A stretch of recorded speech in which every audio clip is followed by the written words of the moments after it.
Olá, pessoal, bom dia! Nós estamos começando o nosso simpósio de nutrição. Esse simpósio, pessoal, foi construído aí, né, para o Dia das Nutricionistas, né? Nós sabemos que o Dia da Nutricionista é no dia 31, porém, nós já queríamos começar fazendo alguma coisa especial para vocês. Já de antemão, eu já agradeço aos professores que compõem esse evento hoje, professor Rodrigo Granzotti, a professora Thais, Jussara, né? E o nosso evento ainda, pessoal, ele continua na terça-feira. Na terça-feira, nós vamos ter uma mesa redonda multidisciplinar sobre paciente bariátrico. Nós teremos a presença do Dr. Leci Marcontes, um dos maiores cirurgiões bariátricos do nosso país, o professor Bruno Zilber, a professora Luísa Volpsimas, a professora Thais e nossa psicóloga também vai estar presente, a doutora Aline, e eu vou estar intermediando esse bate-papo, essa mesa redonda sobre paciente bariátrico. Bom, e para começar aqui o dia de hoje, pessoal, vamos começar então falando sobre hipertrofia, a nossa primeira palestra do dia.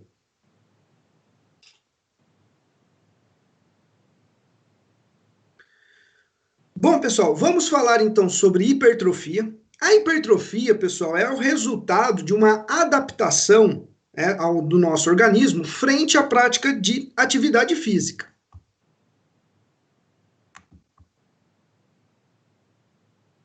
A hipertrofia muscular, pessoal, ela ocorre a partir de um saldo de síntese proteica, ou seja, eu tenho que ter uma síntese proteica positiva.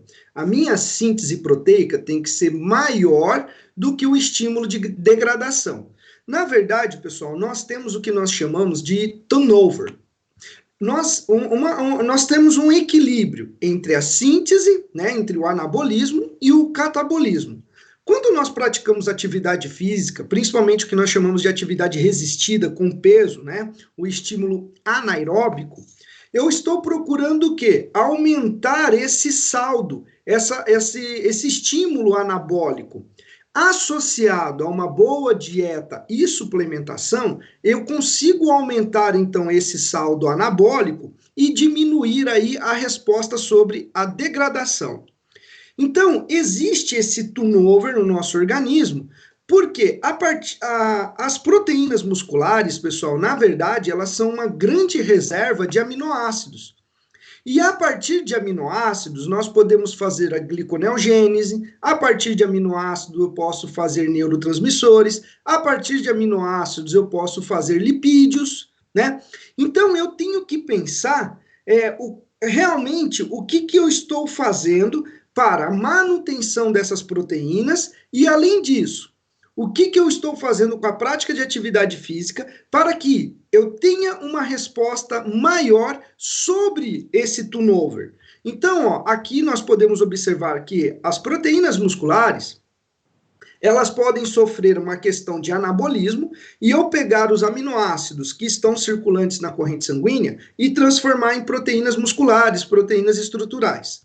Ou eu posso ter um estímulo catabólico que leva à quebra dessas proteínas musculares, levando ao aumento dos aminoácidos na corrente sanguínea. Esses aminoácidos na corrente sanguínea podem seguir a via da transaminação e gerar aminoácidos que nós chamamos de aminoácidos não essenciais, como alanina, glutamina, glutamato. E uma outra questão importante é que a partir desses aminoácidos na corrente sanguínea, eu posso fazer a gliconeogênese, eu posso fazer lipídios, eu posso fazer neurotransmissores. Então, tudo vai depender também, pessoal, do meu status nutricional. Então, a atividade física para o anabolismo, ela é importantíssima. Eu não vou ganhar músculo dormindo, deitado, não dá. Mas eu também tenho que ter uma correlação dessa atividade física diretamente com o meu status nutricional. Então, quando nós falamos aí, pessoal, em hipertrofia, nós estamos falando principalmente, pessoal, de uma resposta do aumento de síntese muscular, que está relacionado ainda a uma melhora de performance física, porque traga um benefício sobre diminuição de fadiga, ganho de força, ganho do aumento de carga, né? Eu tenho uma produção aumentada da esteroidogênese, de hormônios esteroidais, e também uma produção aumentada de hormônios de crescimento. E tudo isso vai repercutir no aumento da performance. Então, é mais provável, pessoal, que a hipertrofia muscular ocorra devido a diversos aumentos transitórios desse balanço proteico muscular, em resposta ao exercício físico. Então, o exercício físico, pessoal, ele é um estímulo estressante. Ele leva a microlesões nas fibras musculares. Eu tenho um recrutamento de células imunológicas, eu tenho uma resposta inflamatória controlada nessa região, e isso vai repercutir em um sistema de reparo, de recover, que vai resultar nesse aumento da hipertrofia, nesse ganho de massa muscular. Por isso que é muito importante nós pensarmos em intensidade, pensarmos em não somente intensidade, duração, né, e alimentação. Por quê, pessoal? Se o estímulo for superior à resposta adaptativa, eu vou ter o quê? Um estímulo de sarcopenia. Ao invés de estimular o anabolismo, a prática do exercício físico mal feita e não acompanhada por uma boa dieta pode levar o inverso daquilo que eu desejo, que é a perda de massa muscular. Então, o aumento, né, da proteína muscular durante o período de treino seria decorrente da somatória de respostas positivas a cada sessão de treino. E isso está relacionado diretamente a dar condições para o seu organismo, pós essas sessões de treino, a alcançar a recuperação. Então, pessoal, quando nós falamos das proteínas e dos aminoácidos, nós frequentemente ignoramos as discussões sobre o metabolismo durante o exercício físico. E olha só que legal, os aminoácidos contribuem apenas para uma parcela de 5 a 15% da energia consumida durante o exercício físico. Mas quando nós falamos em um exercício de alta intensidade, quando nós falamos em um indivíduo que realmente está buscando uma hipertrofia, um aumento de performance física, se ele não estiver bem alimentado nessa prática do exercício físico, essa contribuição dos aminoácidos para o metabolismo bioenergético pode ser superior a 15%. E isso pode atrapalhar a resposta ou o resultado final da hipertrofia.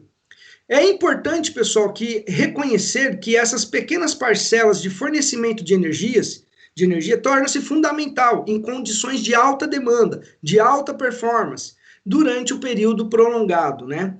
O exercício prolongado intenso pode acarretar, então, ao aumento desse estresse e isso vai impactar sobre o turnover proteico. E o mais interessante, por isso que o treino precisa ser bem acompanhado, precisa ter a presença de um profissional, um educador físico, exatamente para que o treino, pessoal, ele por si só, ele já é um estímulo estressante.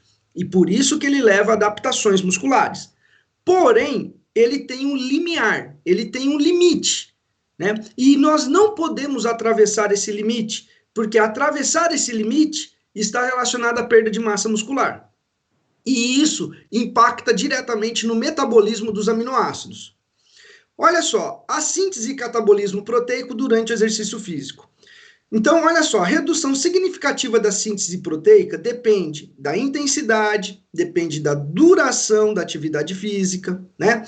A degradação de proteínas pode estar aumentada ou diminuída ou inalterada, dependendo da duração, da intensidade e do status de alimentação do paciente. O paciente está alimentado ou não está alimentado? Ele está em jejum ou ele não está em jejum? A maioria dos estudos demonstram que a taxa de degradação de proteína está aumentada tanto no fígado quanto no músculo, dependendo da duração e da intensidade da atividade física. Temos alguns fatores que podem influenciar o metabolismo proteico. Primeiro fator que nós já estamos vendo, o tipo do exercício, a intensidade, a frequência e a duração do exercício. Fatores hormonais, principalmente os hormônios esteroidais e também fatores de crescimento e hormônio de crescimento. Fator nutricional e respeitar principalmente o período de recuperação pós-exercício. O recover, ele deve ser respeitado. Eu trabalho com atletas de alta performance e hoje os meus atletas entendem que o descansar e o dormir, para eles, faz parte do treino. Então, hoje, os meus atletas, eles entendem que eles não podem ter noitada, porque se ele tiver uma noitada, é como se ele não tivesse treinado, ele tivesse colocado todo o nosso trabalho por água abaixo. Então, o que eles sabem? Eles sabem que eles precisam da recuperação. E o momento do recover, ele é tão importante quanto o momento do exercício. Atletas de força e atletas de endurance. Quando nós falamos de atleta de endurance, pessoal, normalmente o pessoal entende como um atleta de resistência. Mas quando nós falamos em exercício resistido, o exercício resistido, ele é contra, é o exercício, pessoal, contra a gravidade, que é o exercício com carga, quando nós falamos de exercício resistido. Quando nós falamos de exercício de resistência, nós estamos falando do quê, pessoal? Principalmente do estímulo aeróbico. E nós estamos falando de um estímulo que leva a menos ganho de massa muscular, tá? Então, nós estamos falando de um exercício que está relacionado a outros tipos de adaptações. O exercício de endurance, ele também leva a síntese proteica. Porém, pessoal, essa síntese proteica, ela está relacionada principalmente a enzimas envolvidas no metabolismo bioenergético e na biogênese mitocondrial. O exercício, o treino de resistência, pessoal, pode promover um aumento de força muscular e da área transversa de fibras musculares. Deste modo, pessoal, o treino de endurance, ele apresenta um efeito positivo sobre o saldo proteico muscular em relação a algumas proteínas de subfrações. Então, ela está relacionada muito mais a um ganho proteico, enzimático, de metabolismo bioenergético e principalmente em biogênese mitocondrial.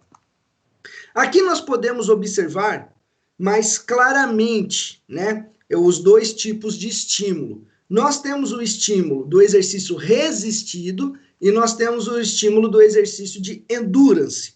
O exercício resistido, ele leva então a esse estresse, de membrana celular, levando à liberação de ácido fosfatídico, à liberação de fatores de crescimento como IGF-1, que vai ativar a proteína fosfoinositol 3-quinase, levando a estímulo de AKT e mTOR.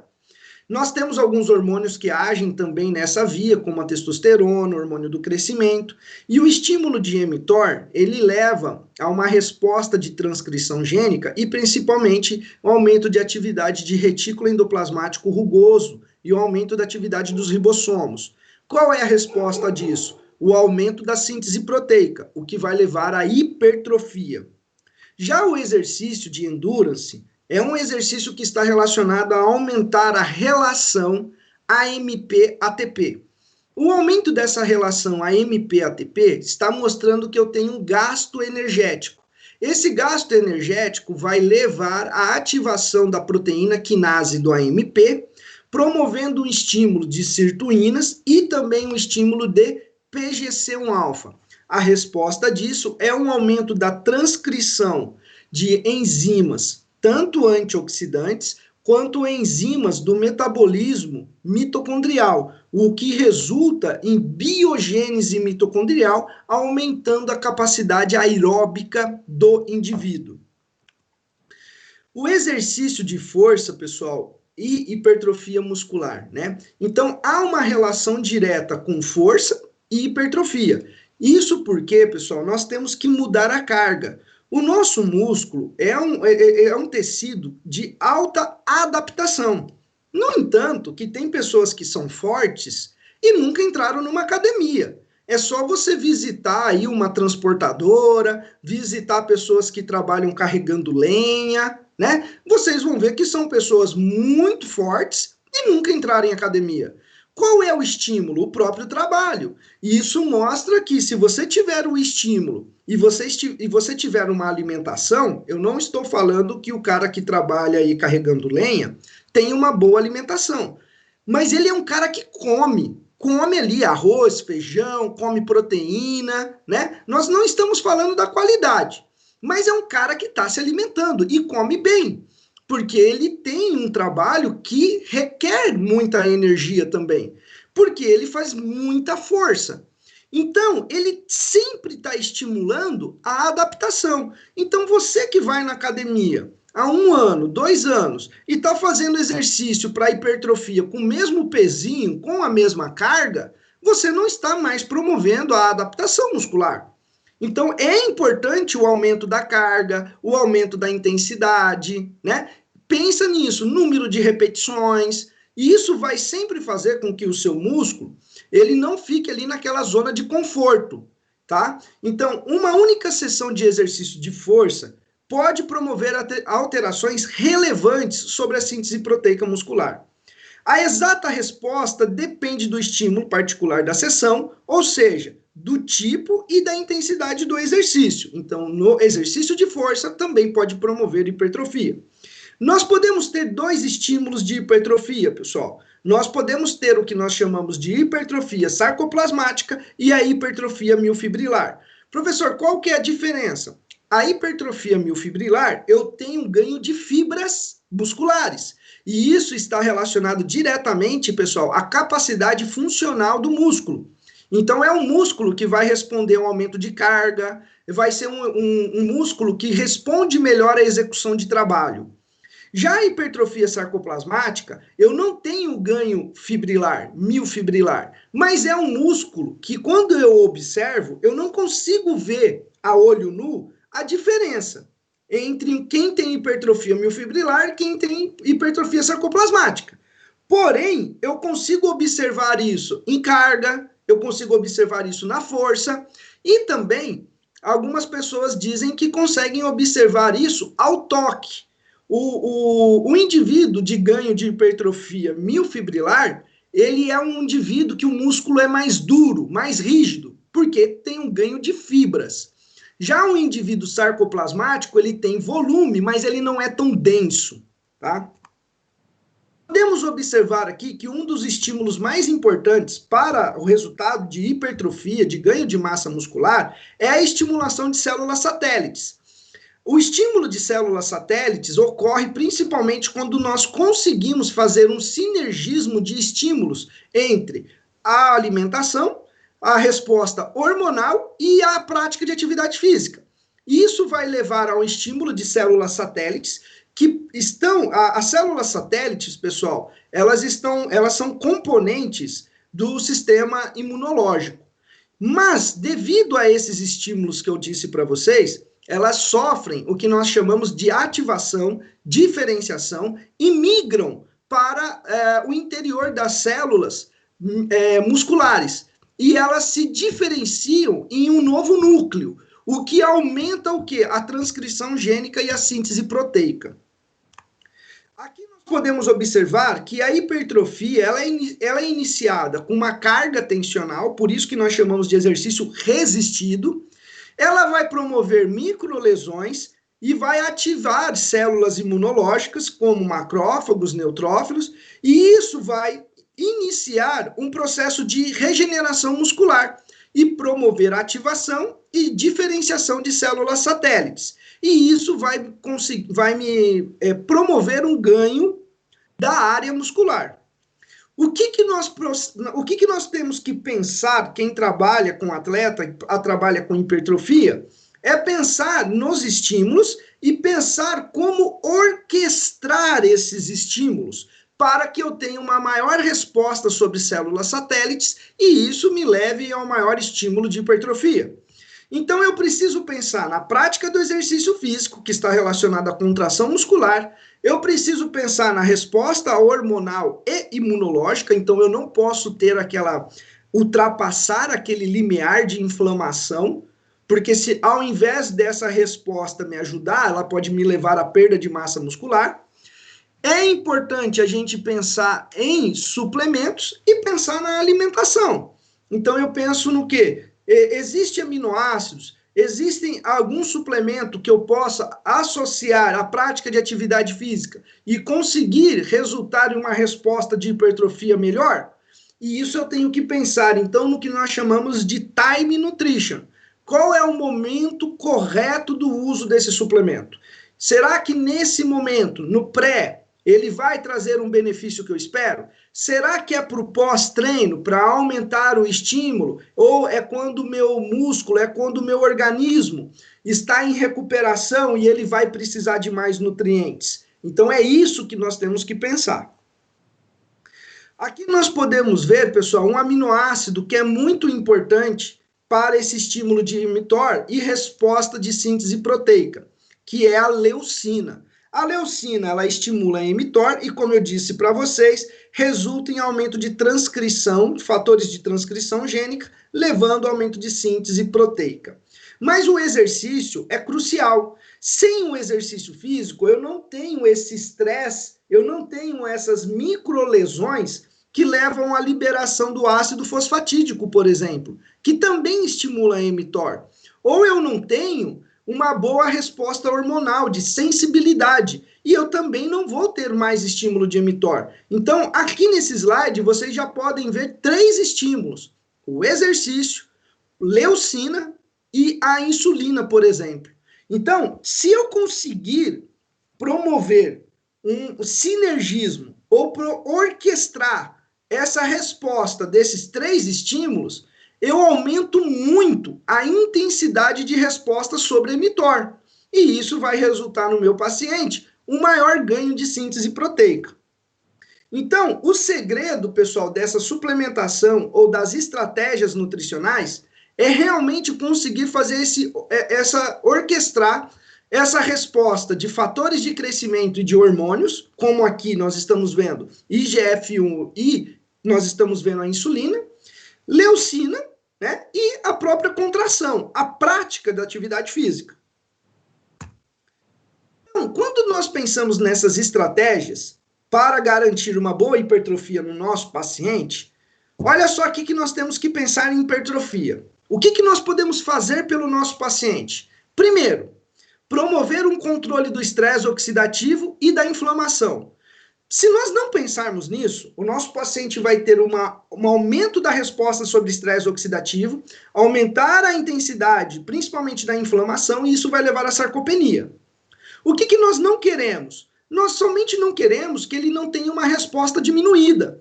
Até mesmo porque vocês vão observar isso nos seus pacientes, naqueles que ficam doentes com maior facilidade.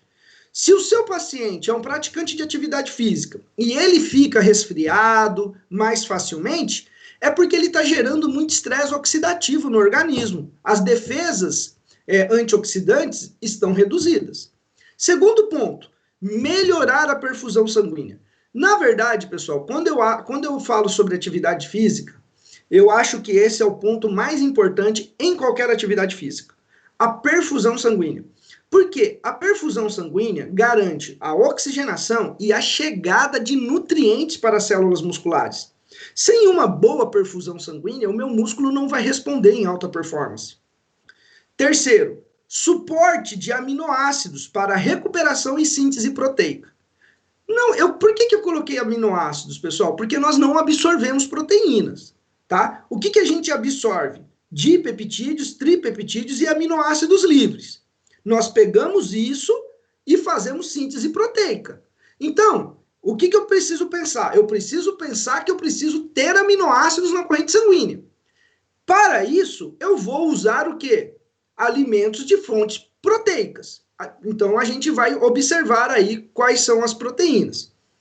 Quarto, quando falamos em hipertrofia, quando nós estamos falando em ganho de massa muscular, o indivíduo não quer somente ganhar massa muscular. Ele quer uma certa definição. Ele quer que os músculos apareçam. Ele não quer ficar aquele forte fofo, né? Então, ele quer ficar o quê? Um forte bonito, os músculos aparecendo, para ele poder andar sem camisa, para ele poder ir na praia, chamar a atenção das meninas. Para isso, ele precisa reduzir a porcentagem de gordura corporal, ou o que nós chamamos reduzir o PBF. E, por último, que eu sempre coloco isso por último, eu não inicio nenhuma estratégia por esse item, mas eu termino minhas estratégias por esse item, porque isso daqui é a cereja do bolo. Você não começa fazendo um bolo pela cereja. A cereja é a última coisa que você coloca, perfeito? Então, qual que é a cereja do bolo? Melhora da resposta hormonal. Então, nós vamos ver essas estratégias. Na primeira estratégia, pessoal, pensar em antioxidantes, melhorar a capacidade antioxidante, é muito importante. Você pode pensar isso na dieta, na ingesta de alimentos ricos em polifenóis, em vitaminas, micronutrientes. Nós temos aqui uma proteção contra a peroxidação lipídica induzida pelo próprio exercício físico. E essa peroxidação lipídica, ela dificulta a recuperação muscular e pode levar ao aumento até mesmo do processo inflamatório. Nós podemos usar para melhora dessa resposta antioxidante vitamina C, vitamina E, beta-carotenos, luteína, selênio, zinco e magnésio. Tudo isso nós temos no nosso organismo. Então, quando nós falamos em antioxidantes, nós podemos ter duas classificações: antioxidantes endógenos e antioxidantes exógenos. Os antioxidantes endógenos são aqueles encontrados naturalmente no nosso organismo. Já os exógenos são aqueles que nós não encontramos naturalmente. Por exemplo, os fitoquímicos, resveratrol, curcumina, nós não encontramos. Então, qual é a regra básica para uso de antioxidante? Nós nunca colocamos antioxidantes no pré-treino que são exógenos. Nós nunca colocamos resveratrol no pré-treino, curcumina no pré-treino. Nós não podemos usar, porque isso pode diminuir o estímulo, que leva à adaptação muscular. Porém, foge à regra a vitamina C. Você não usa vitamina C no pré-treino, principalmente se seu paciente for de endurance, for um indivíduo que faz treinamento, principalmente de exercício aeróbico. Você não põe a vitamina C no pré-treino, tá? Ômega 3. Ômega 3, pessoal, nós vamos ver no futuro, os estudos estão mostrando cada vez mais que o ômega 3 está relacionado a mecanismos de regeneração muscular e mecanismos de anabolismo. Principalmente, pessoal, porque o ômega 3 modula receptores de peroxossomos ativados do tipo gama, diminuindo a ativação de NF-κB, controlando assim a resposta inflamatória, melhora a resposta e o estímulo sobre biogênese mitocondrial e a resposta sobre fatores de crescimento e mTOR. Então, isso vai estar relacionado diretamente a estímulos de proliferação, diferenciação e ganho de massa muscular. Nós podemos observar aqui alguns estudos já em performance física com o uso de ômega 3. Por exemplo, 551 mg de EPA e 551 mg de DHA, reduzindo fadiga, né? A utilização do EPA trazendo benefícios na adaptação ou fazendo upregulation de genes envolvidos na oxidação de gorduras. Nós temos ainda o uso de 1,1 gramas de ômega 3, trazendo uma melhora do VO2 máximo, né? E melhora da função endotelial, que é a perfusão sanguínea. Nós temos, então, 1,8 de EPA com 1,5 de DHA, trazendo benefícios no ganho de força muscular. O EPA é o ácido eicosapentanoico e o DHA, o ácido doxaxanoico, que são os ácidos graxos polissaturados do ômega 3. O uso, então, de EPA e DHA, nas diversas doses que vocês estão vendo aqui, controla a resposta inflamatória, está relacionado principalmente a diminuir a resposta sobre asma em atletas, está relacionado a melhorar força, ganho de força, estímulo de mTOR, e isso está relacionado diretamente com síntese proteica, né? O primeiro que aparece aqui também, e olha onde eu coloquei ele. Eu não coloquei ele em síntese, eu coloquei ele em resposta de estresse oxidativo e inflamação. O uso de BCA está relacionado à melhora de estímulo de mTOR, porque estimula a mTOR devido à leucina, mas ajuda a controlar o apetite, está relacionada a melhorar substratos energéticos, diminui proteólise, então degradação de proteínas, modula neurotransmissores, modula metabolismo da glicose, ajuda no controle da glicemia. Esse é o principal benefício do BCAA, recuperação, recover. Então, ela diminui TNF-alfa, controla a resposta de interleucina 6, espécies reativas de oxigênio e NF-κB, diminuindo a atividade de proteólise. Dessa maneira, diminui marcadores inflamatórios com queda de CK, creatina quinase. E isso traz benefícios na recuperação, então, da atividade física do músculo. Perfeito? Bom, aqui nós temos o que eu acabei de falar para vocês, é uma meta-análise que traz os benefícios, principalmente do BCAA, sobre recuperação. Existem pessoas que falam que BCAA não serve para nada. Quando a pessoa fala que o BCAA não serve para nada, ela já diz que ela não gosta de estudar, ou ela não sabe interpretar artigo científico, né? Essa é a primeira coisa. O que acontece com o BCAA, pessoal? Se você está iniciando atividade física, você vai ter uma ótima resposta com o BCAA, principalmente na sensibilidade de dor e recuperação. Se você já é um atleta que já tem uma boa alimentação, está bem suplementado, o treino, você é um cara que já tem um certo nível, você vai usar o BCAA, você não vai ver grandes diferenças na sua performance. Isso não quer dizer que o BCAA não está trazendo nenhum benefício para você. Isso é bem diferente. Todos os meus atletas que eu tenho, todos os meus atletas nacionais e internacionais usam BCAA. Inclusive, eu uso BCAA até nos meus atletas que jogam xadrez ou dama. O BCAA, ele está relacionado a trazer um benefício, principalmente sobre marcadores de inflamação e creatina quinase, melhora de metabolismo hepático, e principalmente existem inúmeros artigos científicos trazendo essa resposta sobre a diferenciação de hepatócitos.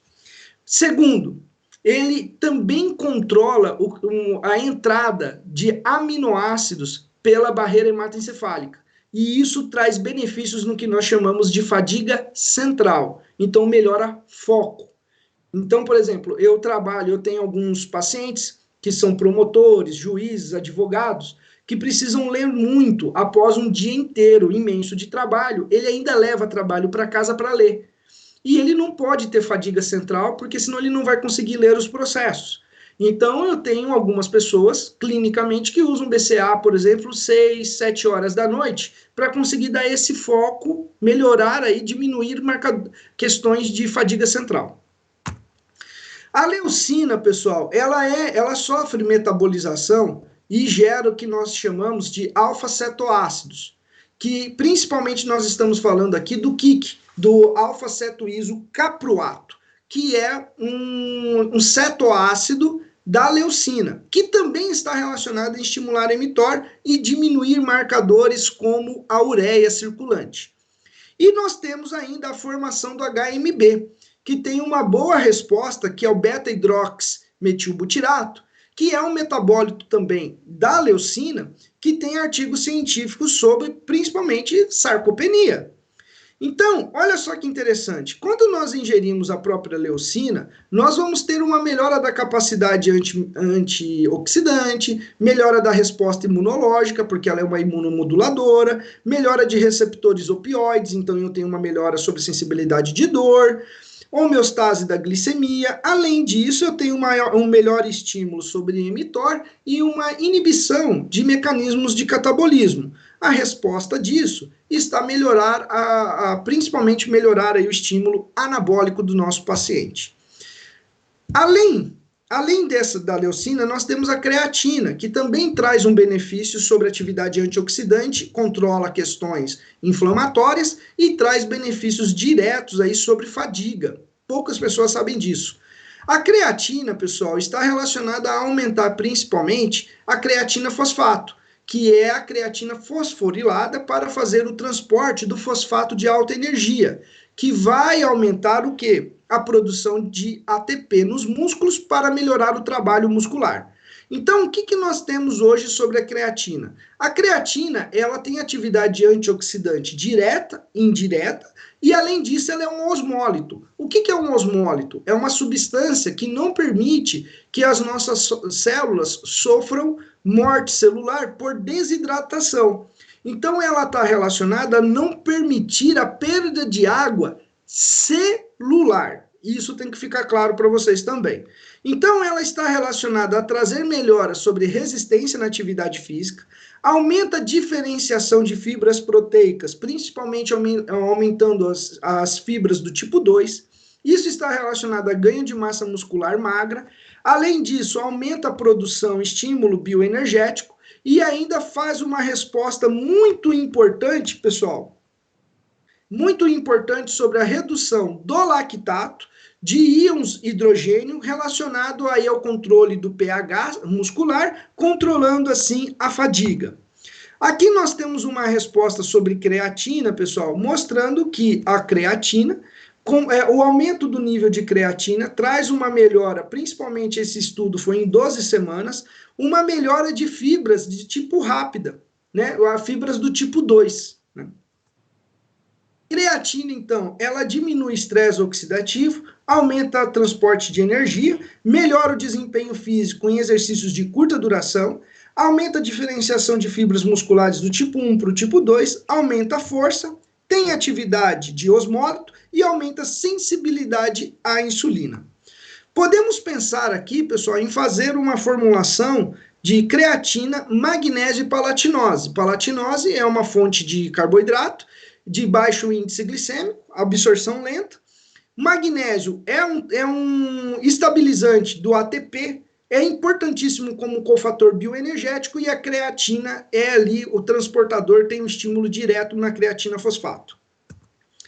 Glutamina, a glutamina, pessoal, ela participa da biossíntese de nucleotídeos, está relacionada à detoxificação da amônia, substrato energético, manutenção do balanço ácido básico, transferência de nitrogênio, síntese das exosaminas, síntese de GABA, síntese de glutationa, que tem atividade antioxidante e participa diretamente do metabolismo de segunda passagem hepática, de detoxificação, modula a resposta inflamatória e também modula a síntese e degradação proteica. Aqui nós podemos ver que a glutamina, pessoal, ela consegue circular entre os nossos órgãos e os diversos tecidos. Músculo, cérebro, pulmão, eritrócitos, né, as células vermelhas do nosso sangue, fígado, rim. E ela está relacionada a ser um transportador de nitrogênio. Então, ela transporta, principalmente, ela está relacionada diretamente à detoxificação da amônia, para levar aí para o fígado, para que ela sofra ali o ciclo da ureia, que só ocorre no fígado, para que então que seja produzida a ureia e eliminada pelos rins. Então, a glutamina ela tem um papel muito importante sobre esse mecanismo. Então, os tecidos, eles são reserva, assim como o músculo, é reserva de glutamina. Em casos de catabolismo, em casos de sepse, trauma, exercício exaustivo, injúrias, nós temos uma queda do nível de glutamina no nosso músculo. Por quê? O músculo começa a fornecer essa glutamina para o organismo para recuperar essas situações. Então, o músculo é uma importante reserva de glutamina. Através desse fluxo entre a glutamina e os tecidos, o músculo ele libera constantemente glutamina no sangue. E isso para quê? Para melhorar a resposta imunológica, metabolismo hepático, para melhora da função intestinal. Então, o intestino é o principal órgão de captação de glutamina. O músculo e o fígado são os principais órgãos de síntese e liberação de glutamina. Então, durante situações de catabolismo, pessoal, as células do fígado e do sistema imunológico tornam-se as principais locais de consumo de glutamina. Nessa situação, pessoal, o intestino tem uma captação reduzida pelos enterócitos para utilização. E o músculo também aumenta a liberação. E isso tem como resposta, pessoal, controlar a inflamação, melhorar a resposta imunológica sistêmica. Então, a glutamina é importante nesse sentido também, apesar de vocês não encontrarem estudos científicos que mostram que a glutamina está diretamente relacionada à hipertrofia. Porém, a glutamina está diretamente relacionada ao status de saúde do paciente. Então, isso tem que ficar claro, porque um paciente inflamado, ele não vai ter um bom estímulo sobre a hipertrofia, ele não vai alcançar a resposta que ele quer. E a glutamina é um aminoácido importante nesse sentido. Então, quando nós pensamos, pessoal, nessa resposta também, na questão de perfusão sanguínea, vasodilatação, controle da fadiga, melhora da resposta osmólica dos músculos, nós podemos pensar em suplementações como arginina, citrulina e nitrato de potássio, isso em cápsula gastroresistente, para melhorar a vasodilatação, melhora da perfusão sanguínea. Para a fadiga, betalanina, betaína e creatina. E pensando somente em resposta como osmólito, uma resposta sobre a hidratação, nós podemos pensar em creatina e também em betaína. A betaína ainda traz um benefício sobre a redução do nível de cortisol, e isso é importante para a redução do estresse. Além disso, a resposta, pessoal, hoje nós sabemos que a hipertrofia, ela está diretamente relacionada também à microbiota intestinal. Eu e o meu amigo Bruno Zilber, nós criamos um termo chamado de milbióticos. O que são milbióticos? É a utilização aí de probióticos, é a modulação da nossa microbiota, trazendo um benefício direto sobre a função muscular. Então, nós sabemos que o exercício hoje é um fator estressante. Então, ele modula, ele acaba interferindo no eixo de estresse, o eixo HPA, hipotálamo, pituitário e adrenal. Isso vai levar ao aumento de cortisol, de norepinefrina, e isso acaba também modulando ali, ó, atingindo a nossa microbiota. E isso vai interferir na produção, por exemplo, de ácidos graxos de cadeia curta, como ácido acético, butírico e propiônico. E isso acaba interferindo na produção de mioquinas, interferindo na função muscular e principalmente na permeabilidade intestinal, e podendo levar ao aumento de estresse oxidativo, podendo levar ao aumento do processo inflamatório e diminuir a performance física. Então, nós temos que pensar que a prática de atividade física, por ser um estímulo estressante, ela vai promover adaptações também sobre a nossa microbiota intestinal. Então, mais do que nunca, é importante a gente pensar no equilíbrio ou dar condições para que essa microbiota consiga responder frente a esse estresse.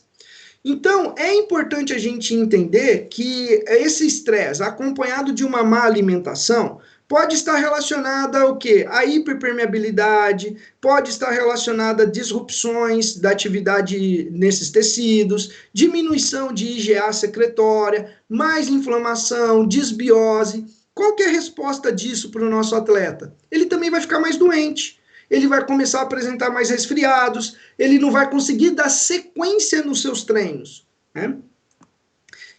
Quando nós pensamos sobre probióticos, os estudos mais recentes já vêm mostrando a importância do uso de probióticos.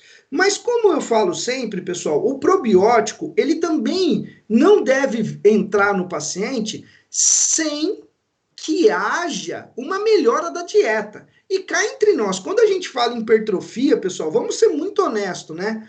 Grande parte dos praticantes de atividade física que buscam hipertrofia, eles possuem uma dieta muito equilibrada, né? De frango e batata doce, né? Então, como que você vai pensar em equilíbrio de microbiota? Então, você precisa melhorar a dieta. Então, o primeiro passo é trazer benefícios sobre a dieta. Aumentar a ingesta de fibras solúveis, insolúveis, melhorar a ingesta de água e aí sim pensar em probióticos. Dentre os probióticos que se destacam na redução da fadiga, na melhora de resposta imunológica e no ganho de massa muscular, nós temos o Lactobacillus acidófilos, 2 × 10 a 10ª unidade formadora de colônia, Bifidobacterium longo, 2 × 10 a 8ª, e Lactobacillus plantarum, 1 × 10 a 7ª. Uma resposta muito interessante sobre controle de fadiga, melhora de resposta imunológica e ganho de massa muscular. Agora, nós precisamos pensar no suporte de aminoácidos. Nós temos que pensar agora em dar condições para que a síntese proteica ocorra. E isso vai ser importante para melhorar a recuperação e ter a resposta que o meu atleta precisa. Eu já melhorei a perfusão, eu já melhorei a atividade antioxidante, eu controlei a resposta inflamatória, então eu já modulei o intestino dele e eu preciso pensar nesse nutriente, porque isso é muito importante para que o ganho de massa muscular aconteça. Desta maneira, pessoal, eu preciso pensar na ingesta de proteína, eu preciso pensar em dieta e pensar na suplementação. É importante aqui, pessoal, há muito tempo atrás, a gente sempre discutiu janela anabólica. E os artigos científicos mais novos continuam dizendo sobre a janela anabólica. Porém, é importante que vocês entendam.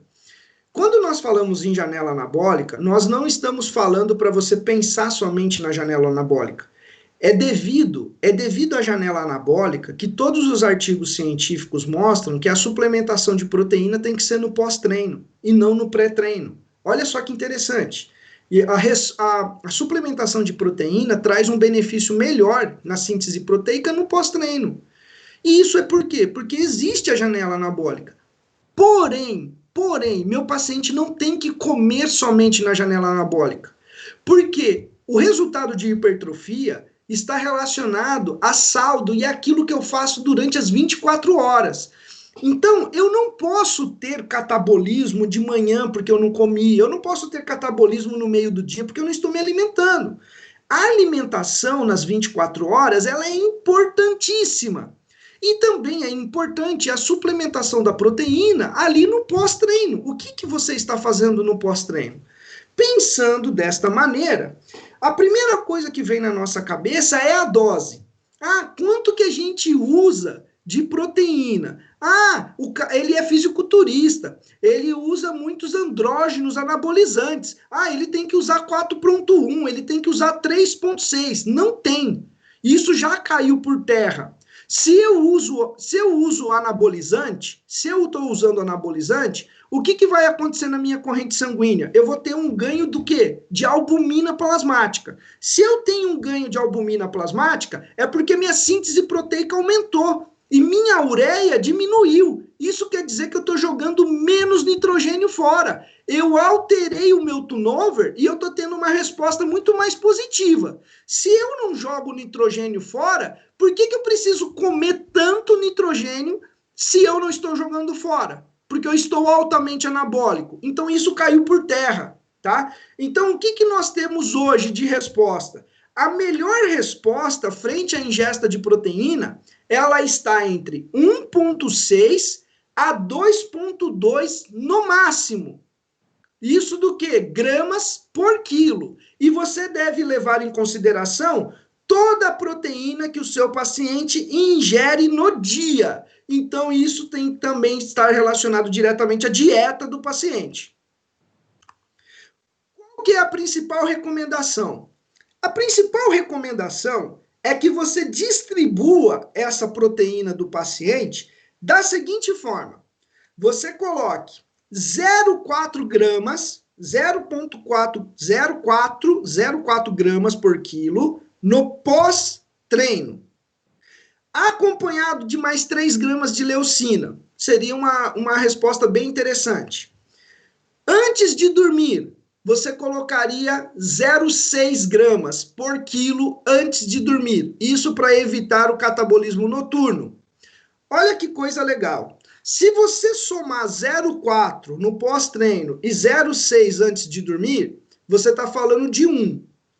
Se o seu paciente está usando 2 gramas por quilo, 1 por quilo ficou no pós-treino e antes de dormir. E 1 tem que ficar na dieta. 1 está relacionado a café da manhã, almoço, está relacionado a jantar, está relacionado às alimentações que ele faz. E aí você distribui essa proteína ao longo do dia também, mantendo 0,4 gramas por quilo pós-treino e 0,6, pode ficar entre 0,5 e 0,6 antes de dormir. Então, dessa maneira, você vai conseguir ter uma distribuição direta e fechar aí onde pode haver estímulos catabólicos. É importante a gente saber que, olha só, quando eu vou ingerir uma proteína, pessoal, as proteínas, elas são insulinotrópicas. E eu tenho um aumento de concentração plasmática de insulina que inibe a degradação proteica pós-exercício físico. A insulina, pessoal, ela é anabólica. O aumento da insulina promove anabolismo muscular. Porém, eu tenho que tomar cuidado com a insulina, porque ela também promove ganho de gordura corporal. A insulina, ela é responsável por aumentar a captação de aminoácidos, melhorar a absorção de nutrientes e aumentar a síntese proteica. Aqui nós podemos visualizar que as proteínas, elas são insulinotrópicas. Então, ó, vocês podem observar todo tipo de proteína consegue aumentar a resposta sobre a insulina. Então, o que eu estou falando para vocês? Olha só, isso é orquestrar. Eu fiz a contração muscular, eu fiz o exercício.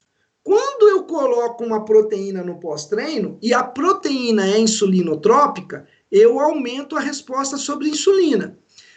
Uma coisa importante que vocês têm que lembrar, quando eu aumento a insulina, eu aumento a resposta sobre androgênios. Então, se eu tenho resistência à insulina, eu aumento o quê? Nível de testosterona, o que acontece, por exemplo, no ovário policístico. Então, olha que coisa legal. Eu fiz o exercício físico, que é a contração. Eu liberei o quê? Ácido fosfatídico. Aí eu vou ingerir um whey no pós-treino.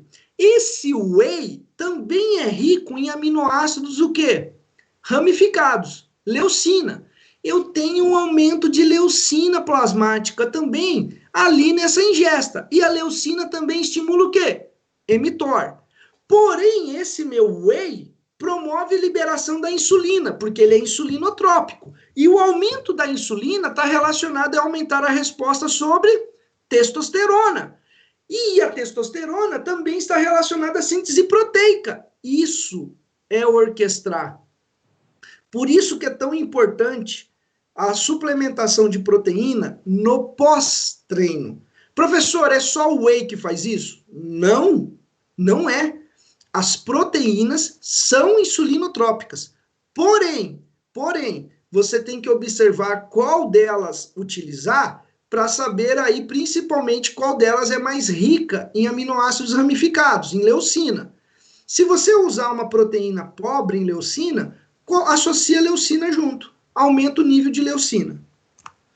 Aqui nós podemos observar que a melhor resposta sobre a hipertrofia, por tudo que eu expliquei para vocês, é colocar uma proteína no pós-treino. Não que a proteína no pré-treino seja ruim, não é verdade. É que no pós-treino, a resposta sobre o ganho de fração proteica muscular é maior. Quando nós comparamos o whey, a proteína intacta, aminoácidos essenciais e aminoácidos não essenciais em anabolismo, aminoácidos não essenciais não têm uma resposta interessante sobre anabolismo. A proteína intacta parece ser superior, porém há uma resposta de ganho menor, mas há em aminoácidos. Aqui nós estamos comparando proteínas, whey, caseína e soja, 45 gramas de cada proteína, mostrando que a suplementação, a utilização de proteínas traz benefícios no ganho de fração muscular. O whey, a resposta do whey é superior às outras proteínas, não que as outras não respondam, é que o whey teve uma resposta melhor. Quando nós falamos de um efeito anti-inflamatório, pessoal, e redução da interleucina 6, olha que legal, o whey protein e caseína, mostrando que o whey, além de trazer aquele benefício superior sobre o anabolismo, ele traz um benefício também controlando a resposta inflamatória. E isso é importante para melhorar a recover. E está relacionado aí, 5 dias de tratamento. Então, você já tem uma resposta sobre a inflamação. Em 5 dias que você já está usando o whey como suplemento, você já começa a controlar a resposta inflamatória. Aqui nós podemos avaliar, pessoal, as proteínas a partir da escolha do perfil aminoácidico. É dessa maneira que nós conhecemos as proteínas. E uma coisa que eu digo para vocês, não existe proteína ruim. Tirem isso da cabeça de vocês. A escolha da proteína deve ser feita pelo valor biológico e pelo perfil aminoácidico. E vai depender do uso que eu vou dar. Dependendo do que eu quero, pessoal, eu posso identificar, por exemplo, que uma proteína de ervilha é melhor do que o whey. Porque na minha proteína de ervilha eu tenho mais arginina do que o whey. E aí eu posso dar aplicações para criança, por exemplo, com déficit de crescimento. Porque eu não sei se vocês sabem, mas o hormônio GH é um hormônio polipeptídico, que tem na sua composição inúmeras moléculas de arginina. Então, tudo vai depender do que eu vou fazer com a proteína. Então, por isso que eu falo que proteína não é ruim. Tudo vai depender do quanto eu conheço a proteína para dar a aplicação.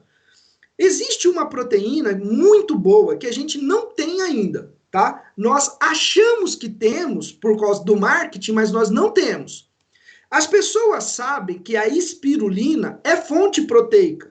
Porém, pessoal, 30 gramas de espirulina, eu vou ter aí 10 gramas de proteína. Agora, no dia que alguém isolar a proteína da espirulina, nós vamos ter a melhor proteína vegetal para consumo, tá? Guardem isso. Quando nós comparamos as proteínas, pessoal, nós podemos observar aqui principalmente uma resposta sobre ganho de massa muscular, índice de leucina, índice de glutamina, arginina e atividade antioxidante. Então, quando você pega atividade antioxidante, por exemplo, a soja é muito melhor do que o whey, do que a caseína. Porém, o nível de leucina é muito maior no whey do que na soja e na caseína. Ganho de massa muscular, ganho de massa magra, o whey é melhor do que todos. Mas a caseína tem uma resposta sobre glutamina muito mais interessante do que o whey. Então, é por isso que existem blends no mercado de proteínas. O que são esses blends? É conseguir aí associar soja, whey, caseína no mesmo produto, conseguindo trazer os principais benefícios de cada uma dessas proteínas, além de ser fontes de aminoácido. Podemos observar aqui, ó, como não existe proteína ruim, né? As pessoas mistificam a soja, mas isso já caiu por terra, porque, por exemplo, nós tínhamos um produto chamado Probolic. O Probolic nem está mais no mercado, saiu, voltou. O Probolic, pessoal, que era uma proteína que os fisiculturistas usavam muito, o Probolic era um blend de whey com soja. A soja, pessoal, tem uma resposta sobre IGF-1 muito importante. O IGF-1 é um fator de crescimento importantíssimo para ganho de massa muscular e síntese de massa óssea. Aqui nós estamos observando a proteína do arroz, 48 gramas de proteína do arroz, comparado a 48 gramas de whey. E aí, quando nós pegamos esse trabalho, nós temos uma surpresa muito interessante. Compararam o ganho muscular, massa muscular magra, gordura corporal, bíceps e quadríceps. E aí, nós se surpreendemos, porque quando nós falamos de ganho muscular em quadríceps, membros inferiores, o arroz foi melhor do que o whey. Porém, nos outros parâmetros, o whey foi muito melhor. Bíceps, ganho de massa, porém na redução de porcentagem de gordura corporal, também foi superior ao arroz. Olha só que legal, né? Proteína vegetal, então, é ruim? Não, a proteína vegetal não é ruim. Só basta você conhecer o perfil aminoácidico, a biodisponibilidade dessa proteína e saber quais são as deficiências desse perfil aminoácidico, tá? A proteína vegetal pode ser utilizada para hipertrofia? Sim, principalmente ali, ó, vocês viram o arroz, a proteína do arroz, principalmente nas mulheres, ganho de massa muscular em membros inferiores. A ervilha aumenta a arginina. A arginina é precursora do óxido nítrico, melhora a perfusão sanguínea, que é um ponto crucial na atividade física. Não existe proteína ruim, seu corpo sempre vai dar um jeito, tudo depende da aplicação, tudo depende daquilo que você quer com a proteína e conhecer as características da proteína. O mais importante sobre a proteína é que ela é fonte de aminoácidos e aminoácidos são utilizados para a síntese proteica. Para isso, os aminoácidos não podem perder o grupo do ácido carboxílico e nem o grupamento amino para fazer ligações o quê? Peptídicas. Quando eu vou ingerir proteína demais, aminoácidos demais e meu estímulo anabólico não está bom, eu aumento o nível de ureia, mostrando que eu estou jogando mais nitrogênio fora. Então, eu posso controlar esse catabolismo. A ingesta de carboidrato é importante, olha só, para evitar que os aminoácidos sejam desviados para a via da gliconeogênese. Então, o anabolismo, pessoal, não requer carboidrato zero. Você só tem que saber que tipo de carboidrato usar. Baixo índice glicêmico, de absorção lenta, porque existe um suporte do carboidrato para que o anabolismo ocorra de verdade, que é não permitir que os aminoácidos sigam a via da gliconeogênese. Então, a gente sempre estuda, eu sempre estudo nos meus pacientes um marcador de anabolismo. E esse marcador de anabolismo, pessoal, é uma razão, ureia-albumina. Então, eu doso a ureia plasmática e a albumina plasmática e divido um valor pelo outro. Essa divisão, pessoal, por exemplo, eu trouxe aqui para vocês, ó, uma razão, a ureia do meu paciente 50, a albumina 3,5. Quando eu divido uma pelo outro, aproximadamente deu 14, acima de 10. Isso mostra que essa razão está alta e o anabolismo do meu paciente está baixo. O que pode estar acontecendo? A ureia está aumentando porque ele está jogando esse nitrogênio fora. Ele não está conseguindo reter esse aminoácido na forma de proteína. Então, ele está com ganho de massa muscular baixo. Agora, olha um outro exemplo. Ureia. Ureia em 10 e uma albumina em 4,8. Dividindo um pelo outro, dá aproximadamente 2. Nossa, fantástico. A razão está baixa, o anabolismo está alto. Agora, eu vou chamar a atenção para vocês. Está aqui, ó, valores de referência. Todos esses dois exemplos que eu dei para vocês, meu paciente não tem patologia. Está dentro do valor de referência. Dentro do valor de referência, meu paciente está em normalidade.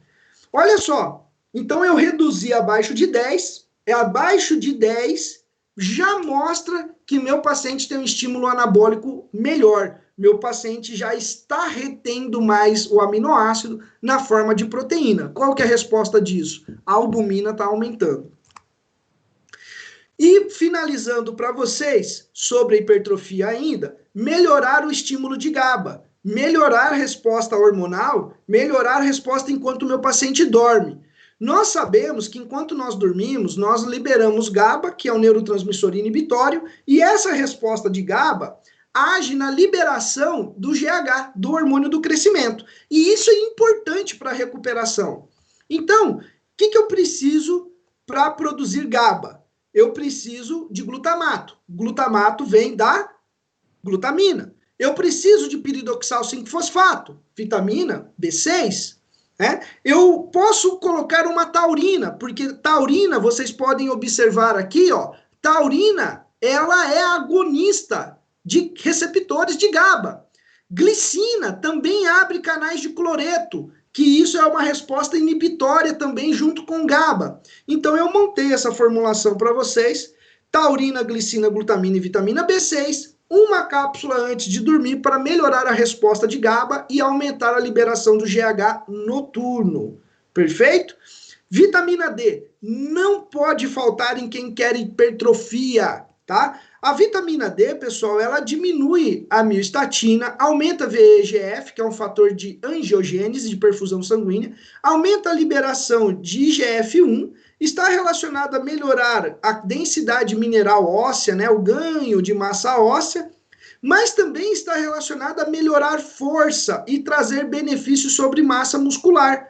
E, além disso, nós sabemos que a vitamina D é uma imunomoduladora. Então, ela modula também a resposta do quê, pessoal? Inflamatória. Isso é importante para diminuir o estímulo de sarcopenia.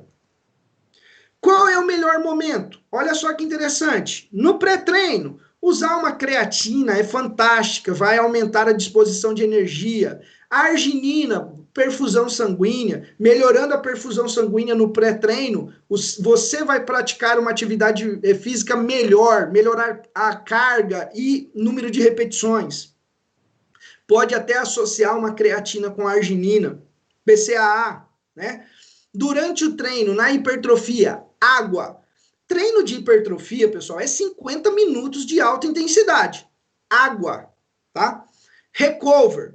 Você pode usar um carboidrato associado a uma proteína, você pode usar somente uma proteína. Logo após a saída da atividade física, em recover, você pode usar até uma creatina, porque o uso de creatina está relacionado a melhorar a recuperação da creatina fosfato e você não vai sentir tanto cansaço no pós-treino. E 3 horas depois da atividade física, também a ingesta novamente de proteína, podendo ser associada a carboidrato, é muito bem-vindo, tá? Principalmente em estratégias relacionadas à força e hipertrofia, é muito importante creatina, proteína, leucina, né?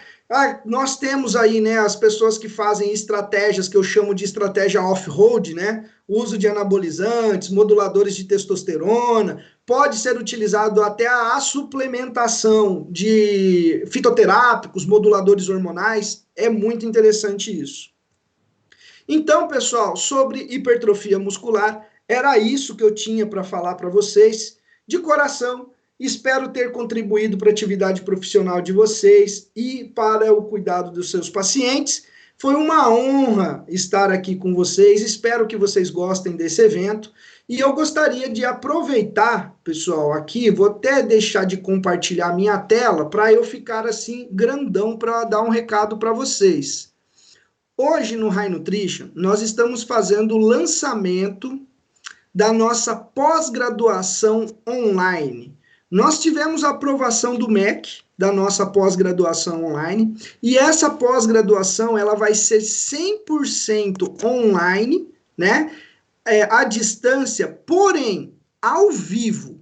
Não serão aulas gravadas. Vocês não terão aulas gravadas. Serão aulas, por exemplo, pelo Zoom. Então, você vai ter ali o contato com o professor vai dar aula para você, né? E você tem acesso a todo o material, a nossa live class, a área do aluno, e a nossa pós-graduação em ortomolecular e nutracêutica clínica. Nós sabemos que muitos alunos têm o sonho, sempre, né, desejaram realizar a nossa pós-graduação, mas nós sabemos que tem aquela questão do deslocamento, avião, hotel, e hoje, né, nós conseguimos a aprovação do MEC da nossa pós-graduação em ortomolecular e nutracêutica clínica à distância, e essa pós vai ser, então, 100% online e ao vivo, com os melhores professores, professor Bruno Zilber, professora Luísa Volpsimas, professor Rodrigo Granziotti, professora Patrícia, professora Thaís. Nós temos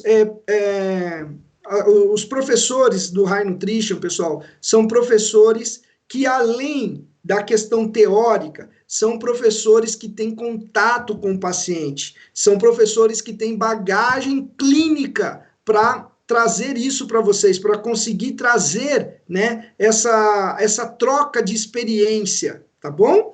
Então, hoje, nós vamos colocar aqui para vocês podem usar um cupom de desconto do High Nutrition, da pós-graduação. Esse cupom de desconto é o nosso simpósio, então cupom simpósio online, você liga nesse número e você não paga a inscrição da pós-graduação. Perfeito? Olha só, é um presentaço para você que está aqui, ó, no simpósio de nutrição online. Então, cupom de desconto simpósio online. E a inscrição hoje, essa condição especial para quem está aqui assistindo o nosso evento, é não pagar a inscrição da nossa pós-graduação. Você se inscreve e não vai pagar a inscrição. Pessoal? Bom, espero de coração que vocês tenham gostado E à tarde, 3 horas, eu volto. E agora eu vou deixar vocês com a minha amiga Jussara Sanches, que entende tudo de mídias digitais e vai ajudar muito vocês darem um up aí no Facebook, no Instagram de vocês, tá bom, pessoal? Marketing digital, Jussara, aproveitem o máximo a aula dela, tá bom?